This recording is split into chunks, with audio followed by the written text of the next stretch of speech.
Hello, this is meant to be another very short practice for your hips and lower back that you can do. Not necessarily even a practice, but just a nice kind of wind down or something you can do after you've been sitting, something you can do in the morning, just to kind of feel like you're getting things moving. It will be all reclined. Again, quality and angle of this is meant to be very on the go, just whenever you have a chance to do it, nothing fancy. We are going to start on our mats, towels, blanket, carpet, whatever you have. Sitting up tall, I always like to say knees up, toes up, pointing to the ceiling. We're going to start with a roll down, which is a little bit of a core move. You're going to take your arms out in front of you, palms facing one another. Engage your abs or your core like someone's about to poke you in the belly. So you would kind of, tense it up. And we're going to roll down slowly for 8 counts. But before we start, I want to say that your aim is to keep your heels on the floor. And you can keep your legs straight or keep them bent. If you're new to this, I would say bend the knees. If you have really strong abs or you've done this before, try to keep them straight. And then just when you get to that last little sticky point, it will be the hardest. Bend your knees, lift your heels, whatever you need to do. But we're going to roll down for 8, 7, don't forget to breathe, 6, 5, curving that spine, 4, dragging those heels, 3, 2, and 1. Once you are there and lying down, sorry, my mat got all rolled up. Lie down, take your arms overhead, clasp your hands and your feet kind of together, not clasping your feet, but everything together like you're about to dive into the water. And then walk those legs over to the right and take your arms over to the right, giving that left side a nice lengthening and that right side a little crunch. Do what feels comfortable for you. You might bring them over too far at first and need to back off. But what I want you to do is keep your chest open to the ceiling. So if you find yourself starting to roll to the side, back off and make it a little bit straighter, but keep those arms open, keep that neck relaxed and those shoulders away from the ears so that your neck is long. Just taking a little banana pose here. Breathing. A few more breaths. We don't hold this long. It's just a gentle little side stretch you can do. And then walk everything back to center. Pause there for a moment. Let your feet come apart or just open up. Your toes roll to the sides. Hands can come apart for a moment. And then hands back together. Maybe clasp them the other way. Feet together. Walk everything over to the left. Take that banana stretch to the left. So left side gets a little crunch. Back is still on the floor. It might be peeling off the mat a little bit on the right, but that's okay. You're getting that nice long lengthening on the right and a little crunch on the left. Breathing. I usually kind of step my foot on top of the other to keep them together. It just makes it a little easier. Back to center in one moment. And then back to center. Relax those arms. Take your knees into your chest. You can grab them or not. And then with your knees together, drop them over to the right. Opening up that chest to the ceiling still. Arms are just by your side. You're just taking a gentle reclined spinal twist. If your feet start sliding away or your legs aren't perfectly stacked, that's fine. You can close your eyes here. You want to keep your gaze up though. Don't worry about if your left shoulder is completely on the ground.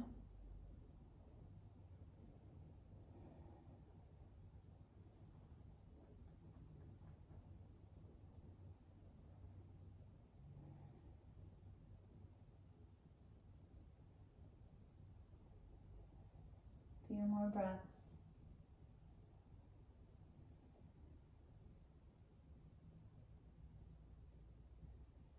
Whatever your hands are doing, turn the palms down, press the palms into the ground, engage the abs, roll those legs over to the other side. Take your spinal twist to the other side. Palms can stay down or you can flip them up, whatever works for you. This time left shoulder is down, right shoulder is probably a little raised. Legs are stacked and dropped over to the left.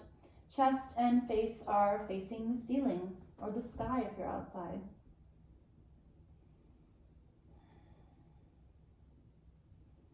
And just breathe here.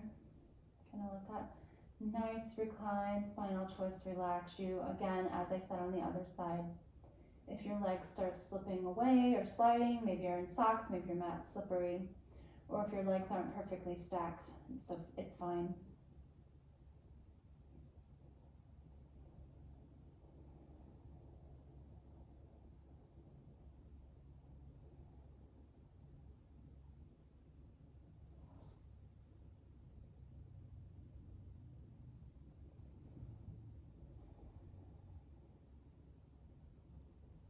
Go ahead and turn those palms down again. Engage your abs, hug your knees into your chest. Cross your ankles. Let's start with left over right. Hug your knees in as far as you can to your chest with just your abs and legs. Lift your head and shoulders up. Grab onto feet or ankles. And we're gonna lay back down with our head and shoulders and rock side to side. You're just kind of pulling those feet or legs into you.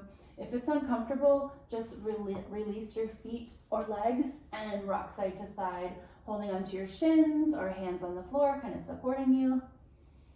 We're gonna flip our cross in a moment though. And then go ahead, pause in the center, cross your legs the other way, regrip, keep rocking. Kind of feels like a nice little massage for your lower back. The best you can do while lying down anyway.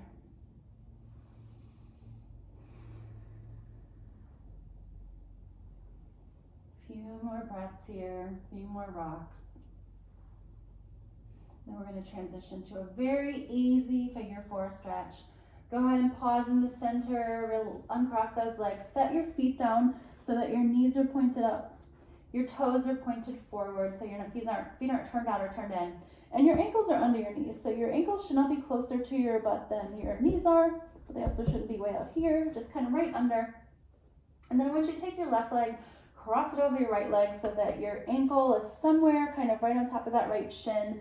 Reach in and grab the back of that right leg and lay back down. Just pull your leg toward you.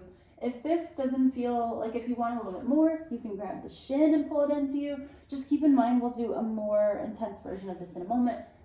Or if it's inaccessible for you to grab onto the back of that leg, just keep your foot flat and give that left thigh a press away from you with your left leg. That is equally fine too. Your right hip might feel like it's popping up a little bit, but just roll with it. Any of those is fine. And we're holding for 4, 3, 2, and 1. Release that. Uncross the legs. Left leg stays flat, or left foot stays flat. Cross the right leg over the left. Again, ankle is somewhere on top of that left thigh.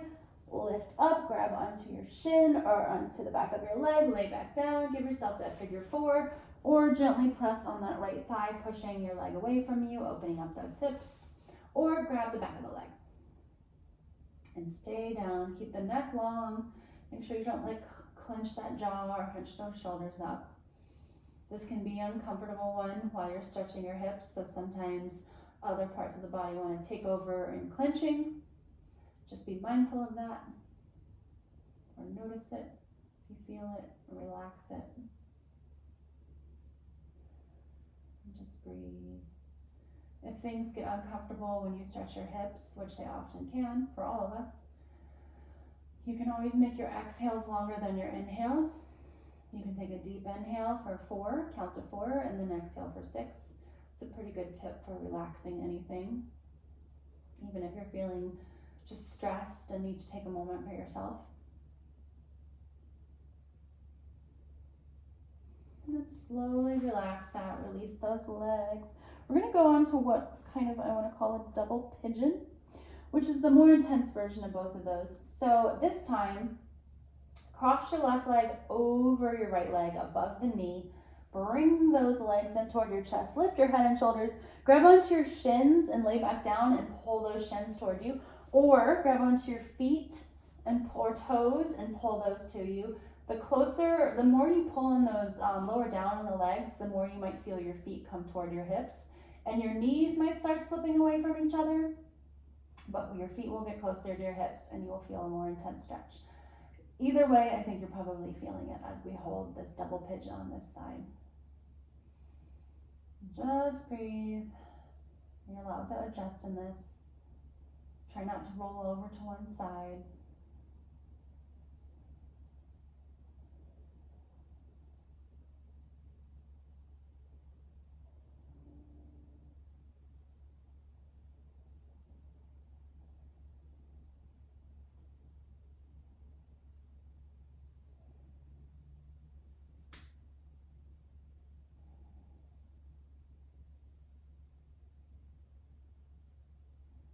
Few more breaths. Optional is to pause and hold longer as well. And gently release those feet. Right foot comes down first. Uncross those legs. Let's give your back and your hips a little reset. Take your feet to the edges of your mat and take your knees together, or just take your knees together and kind of make a triangle with your legs and the floor or your mat, with the top of your knees meeting at the point of a triangle. You can take them wider than your mat, you can take them just to the edges. Really depends on your internal rotation. And we've got one more pose here. Oh, excuse me, a couple more, but one more intense one.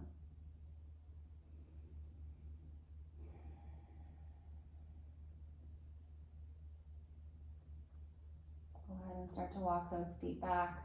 We're going to do that on the other side. So left foot is grounded, right leg reaches up, crosses over above the knee, hug those knees in toward your chest, lift up your head and shoulders, grab onto your feet, shins, ankles, whatever is accessible, lay back down. You'll feel yourself kind of rolling to that right side. Try to stay a little bit more straight.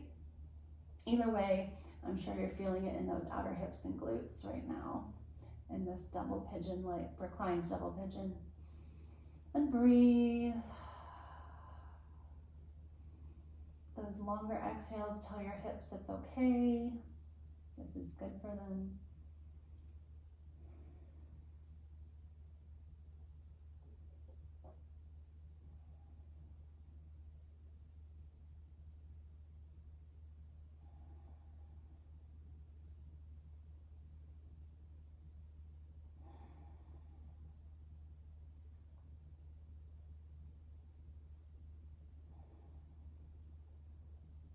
Few more breaths.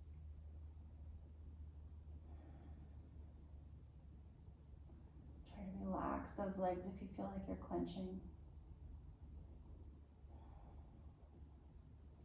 And then gently release those feet. Take your take your feet back to the mat. We'll get a reset with this one in our next pose. We're going to do a little bridge pose. So again, make sure those ankles are under the knees, not too far out, not too far in. Hands are just kind of by your side, reaching toward your feet. Palms down. I like to have my fingers spread to really ground down those hands. Engage your glutes. You might feel your pelvis tilt a little bit, and then lift up those hips to the ceiling or sky. Keep your legs parallel. Keep your hips lifting. We're not going for our biggest push toward the ceiling, and bring your chest toward your chin, not your chin toward your chest. Your chest and your face are still at the ceiling or facing the ceiling. Squeezing those glutes, squeezing those quads and your hamstrings. Feeling everything. Pressing those feet into the floor. Holding. If you're shaking, so am I. While I squeeze everything for 4, 3, 2, and 1. Roll the back down the mat slowly. Don't stop squeezing your glutes until they touch the mat. And then relax. One more pose as you're grounding, a relaxing pose. Happy baby. You might know it, you might not. Take your legs up. This time take them wide. Kind of bend your knees as much as you can bend them. You can grab onto the backs of your legs. You can grab onto the outside of your feet. You can grab onto your toes. You can grab onto your shins. Whatever is easiest for you to hold on to and pull. So kind of like you're pulling those hips into their sockets. It's not a cute pose, but it's good for you. And pulling those legs toward you to open the hips and push that back into the floor. The soles of your feet should be facing the ceiling, like you're gonna stamp on the ceiling, like your foot's a stamp. And you would wanna leave a perfect imprint on the ceiling. Holding this, keeping that neck long, don't hunch those shoulders. And then at 8 counts to straighten and bend those legs if you'd like, or rock side to side in your happy baby. You can freestyle for 8, 7, 6, 5, 4, 3, 2, and 1. Hug your knees into your chest. Lift your head and shoulders. Curl into the tiniest ball you can for you. And then lay back down and take a Shavasana if you'd like, just kind of relaxing everything. Or you can get up and start your day. Thank you for joining me.